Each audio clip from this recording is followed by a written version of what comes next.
In today's tutorial, I'm going to show you how to use Trello for time management. First, open your browser and go to Trello.com. Log in to your account, and if you don't have one, create a new account. Once you're logged in, either open an existing board or create a new one dedicated to your tasks and time management. A simple way to manage your time in Trello is by using lists to represent different stages of your workflow. For example, you can create 3 lists: to do, in progress, and done. Then, whenever you have a task, create a new card under to do.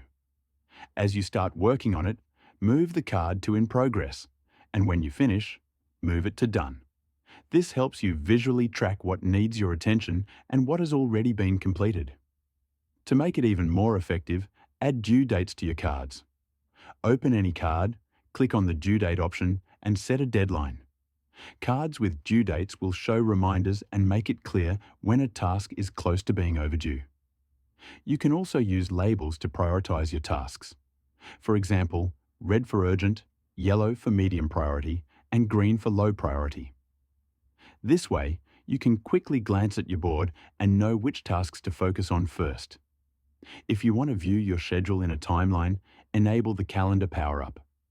Just click on the 3 dots in the board menu, select Power-ups, and add Calendar. Now you can see all your tasks by date, which makes it much easier to plan your day or week. For recurring or automated tasks, you can also set up automation rules. For example, you can create a rule where if a card is moved to Done, Trello automatically archives it.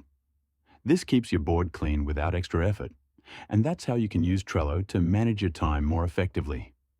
It's simple, visual, and easy to customize according to your needs. Thanks for watching.